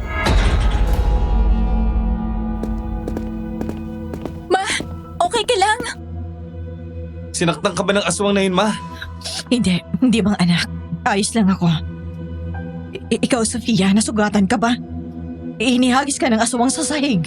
Okay lang ako, ma. Sa foam naman ako bumagsak eh. Ikaw, Jimuel, ayos ka lang ba? May sugat ka ba o ano? Si Princess. Okay lang kami, ma. Mabuti naman kung ganon. Ma, ano yung kasunduan na sinasabi niyo? Parang may ugnayan kayo ng aswang na yun ah. Mga anak, huwag niyo sana akong husgahan. Bakit, ma? Ano ba yun?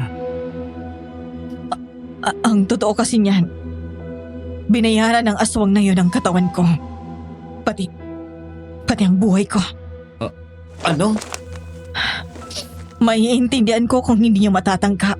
Maruming gawain ang pinasok ng mama niyo. Hindi, ma. Hindi ko maintindihan. Bakit kailangan niyo yung gawin eh? Kumikita ba kayo doon ng malaking pera? O ano, ma? Nagbibigay siya ng swerte? Ang totoo kasi niyan, mga anak, nung mga bata pa kayo, na ospital kayo, walang tumulong sa akin. Tinanggihan ako ng tatay niyo. Ayaw akong tulungan ng mga kamag-anak, pati gobyerno. Walang inapot sa akin. Ma, Walang kahit sinong tumulong sa akin. Namalimos ako, pero hindi pa rin sapat. Hanggang sa sinabi ng isang kakilala ko na yung aswang iyon, si Sir Blanco, naghahanap daw ng bayarang babae. Malaki raw ang bigayan. Hindi ko pa alam na aswang siya noon. Akala ko isang gabi lang ang lahat. Binayaran niyang katawan ko ng malaking halaga. At kapalit nun, habang buhay ko siyang paglilingkuran. related ba yun, ma, sa mga araw na inuumaga ka? Ganito kasi yun, anak. Yung kondisyong binigay sa akin ng aswang na yun, kailangang magbigay ako ng dugo ng 2 beses sa isang buwan. Buti na lang tinutulungan ako ni Tita Andeng nyo na nasa foundation at kasabay nun, ginagamit niya rin ang katawan ko. Kapag hindi ako sumunod sa kanya, papatayin niya kayo. Kaya ba ilang trabahong pinagsasabay nyo? Para ma-afford ang ilang bag ng dugo? Ganun na nga, mga anak. Ma! Grabe yung sakripisyo ninyo. Kaya pala halos mawala na kayo ng oras sa amin. Bayad pala ng aswang ang buhay nyo. Ma, hindi ko po alam. Nagtanim ako ng sama ng loob sa inyo. Pero may malalim palang dahilan ng lahat ng yun. Patawarin mo ako, Ma. Patawarin mo rin ako, Ma. Kasi akala ko, madali lang sa yung kumita ng pera eh. Matindi pala yung pinagdadaanan nyo. Okay lang mga anak. Naiintindihan ko kayo. Naglihim ako sa inyo kasi natakot ako na hindi niyo matanggap ang pinasok ko. Nagkulang din ako sa inyo. Lalo na sa iyo, Jemuel. Nagkulang ako ng oras at atensyon. Naiintindihan ka na po namin, Ma. Hindi niyo na po kailangan pang humingi ng tawad.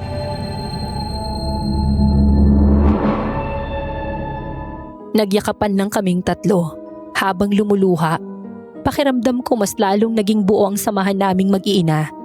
Kinabukasan, sama-sama ulit kaming nag-almusal at napag-usapan namin yung kondisyon na ibinigay ng aswang.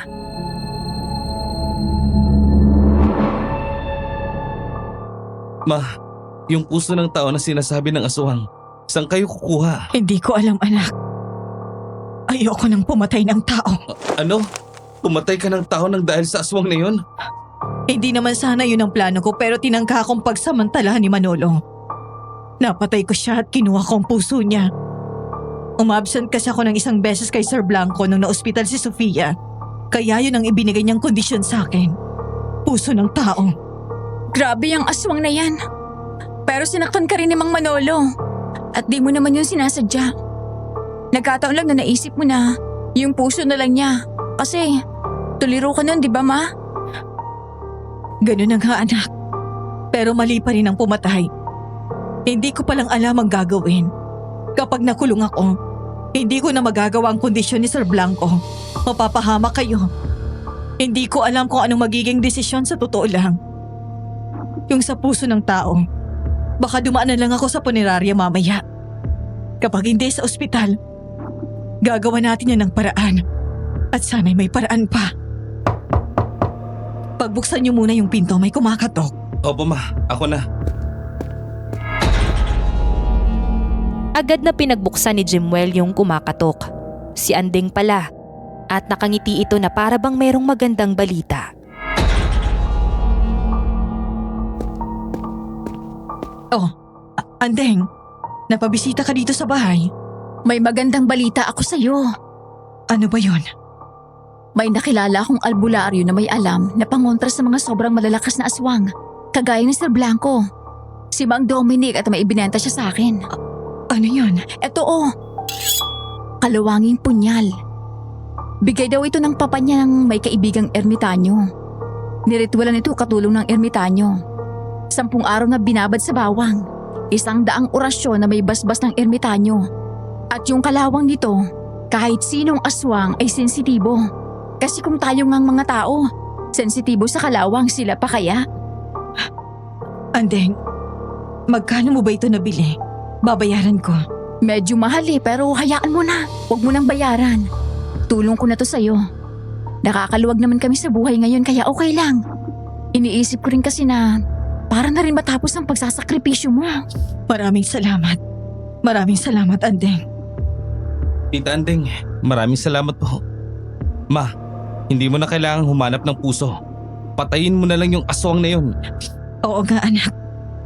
Ito ng pag-asa natin. Kinagabihan, inihanda ko ang aking sarili. Ito na. Ito na ang huling laban kay Sir Blanco.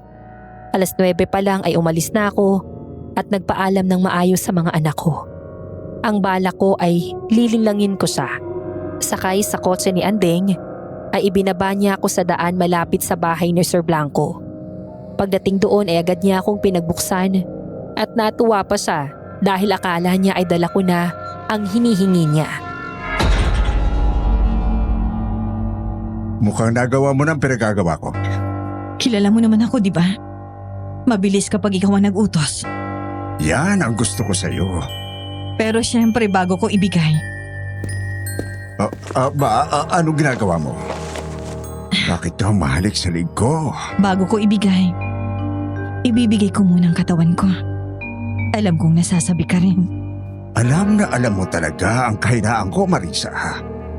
Sige, paligayahin mo ako.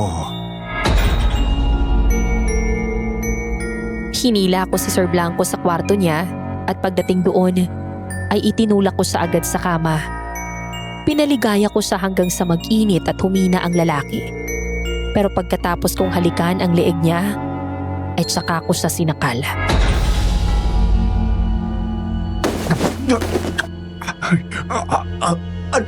Ang ginagawa mo?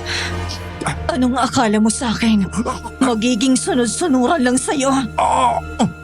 Papatayin kita!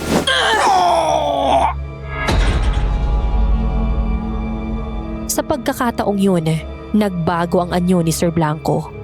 Mas malakas na siya sa akin pero nabanggit ni Anding na mas tumatalab ang punyal kapag nasa katawang aswang. Binaliktad niya ang posisyon namin tapos umibabaw siya at ako naman ang sinakal niya. Halimaw ka! Masama ka! Hayop ka! Hindi ka na dapat mabuhay! At least ngayon, kapag narinig ko ang mga salitang yan, totoo na. Hindi kagaya noon, puro pambibintang. Namatay ang asawa at anak ko. Walang ibang pinagbintangan kundi ako. Binugbog ako ng 10 lalaki. Naging sunusunuran ako sa mga preso sa kulungan. Mabuti na lang. Napawalan sana ako dahil tinulungan ako ng maperang kulto. At dito na ako nagsimulang maging aswang dahil sa itim na ritual. At anong koneksyon nun sa mga ginawa mo sa akin? Buong buhay ko ay talunan ako. Kriminal ang mga magulang ko kaya tinuring akong mababa ng mga tao at tinapaktapakan ako. Nitong yumaman ako at naging malakas na, gusto kong maging Panginoon at magkaroon ng taong susunod sa akin sa lahat ng gusto ko. Naramdaman ko yun sa'yo, Marisa. Pero sumuwi ka na ngayon, kaya hindi na kita dapat buhayin pa! Yeah!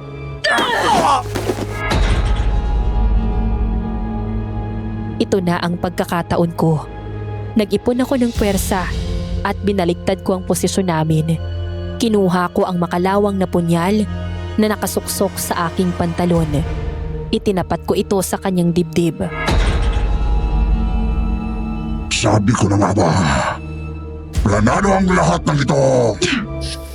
Bakit ipinaranas mo sa akin ang mga naranasan mo? Wala na akong konsensya dahil sa nangyari sa akin.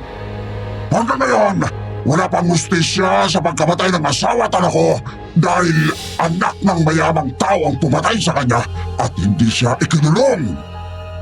Wala na akong konsensya dahil buong buhay ko tinapak-tapakan. Ikaw ang kusang lumapit sa akin, Marisa. Yung pagiging desperado mo, yun ako noon. Ganon na ganon at masarap sa pakiramdam na makita sa ganon ang ibang tao. Walang iya ka! Nagdusa ako dahil sa'yo! Wala akong kasalanan sa mga nangyari sa buhay mo! Sige! Saksakin mo ako! Sige! Talagang sasaksakin kita!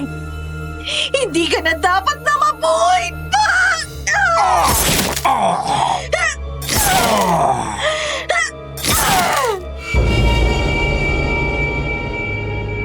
Walang tigil na pinagsasasaksak ko ang aswang hanggang sa manghina na siya. Nangisay ito dahil sa epekto ng punyal, pero bigla na lamang tumawa ng napakalakas.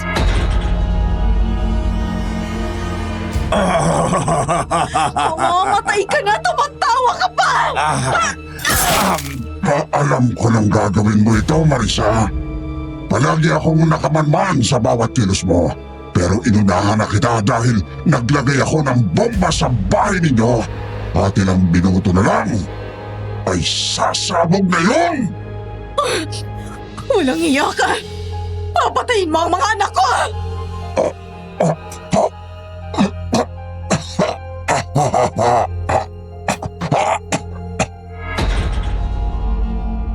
Patay na ang aswang. Pero naalerto ko sa sinabi niya, kaya agad akong tumakbo papunta sa kotse ni Anding.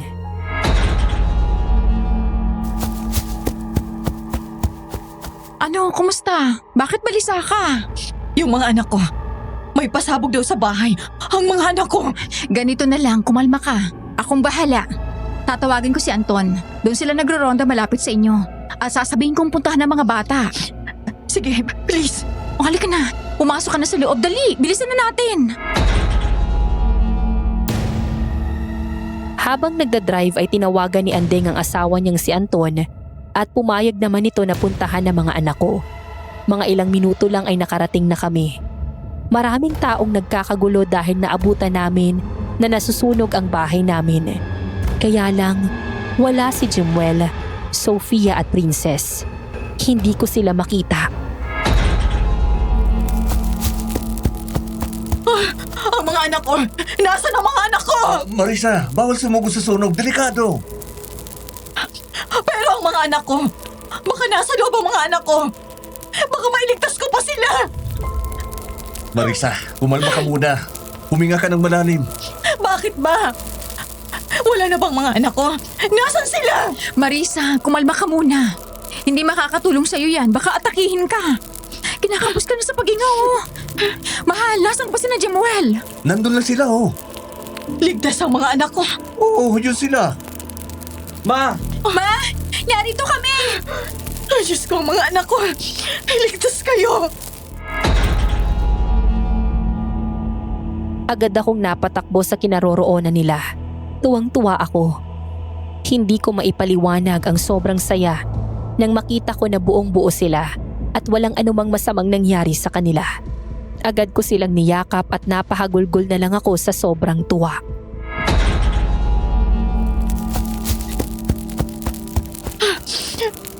Akala ko wala na kayo. Hindi ko kakayanin kapag nawala kayo, mga anak.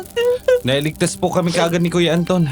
Sinabi sa amin na may bomba daw sa bahay. At ilang segundo lang pagkalabas namin, bigla itong sumabog.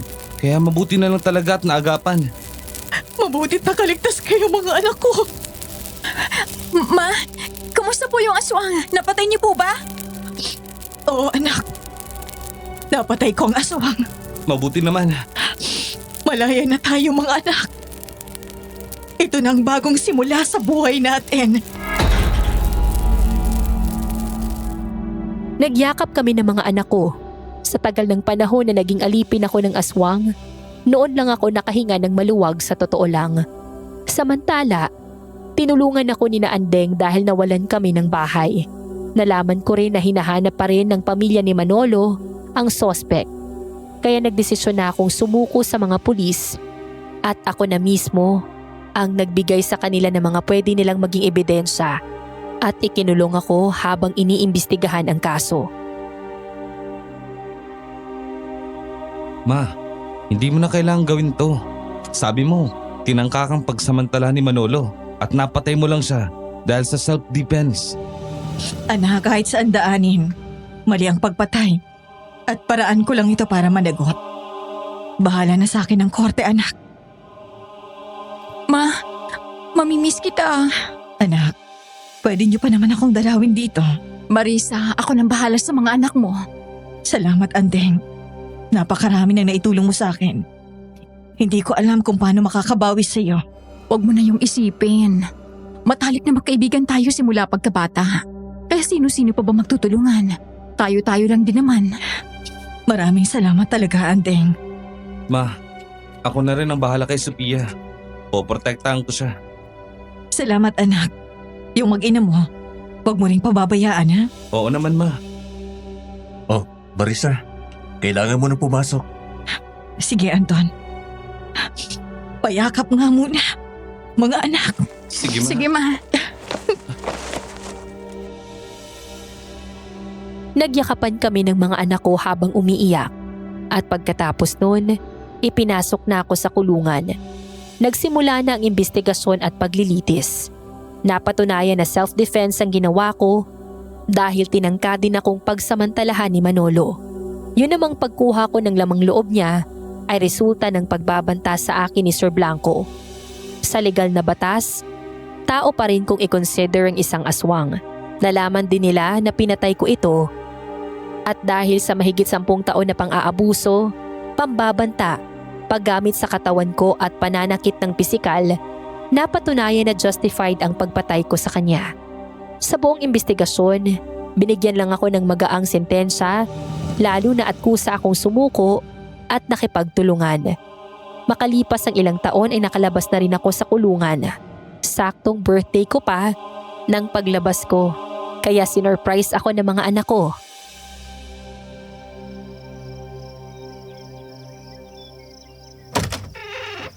Welcome ma sa bahay natin at happy birthday! Ay nako, nag-abala pa kayo. Ang ingrande naman ito. Siyempre, maganda ng trabaho ni Kuya Jimuel at babalik uli siya sa pag-aaral. Nakakatuwa naman. Ang galing ninyo. At ikaw anak, aakyat ka na sa eroplano kasi finally, isa ka ng flight attendant. Yes ma, Nakaka-proud naman kayong mga anak ko. Ma, ito ang apo mo. Malaki na. Diba? Habang lumalaki siya, Jimuel, kamukhang kamukha mo, anak. Gwapo rin ba? Syempre naman, anak. Gwapong-gwapo, parang ikaw. Oh, mano sa lola. Nako, ang bait naman ng apo ko. ma, dito na tayo oh. Kumain na tayo. Pinaluto ko na lahat ng paborito mo ma. Salamat, anak, ha? Si Tita Andeng po. Andeng! Mare, nakalabas ka na rin sa wakas. Kaya nga, Mare. Makakasama ko na ulit ang mga anak ko. Sabi ko naman sa'yo, Mare. Hindi ka mapapatawan ng mabigat na sentensya dahil sa mga pinagdaanan mo. Tita Anding, tara na rito. Kain na tayo. Oo nga, Mare. Tara na.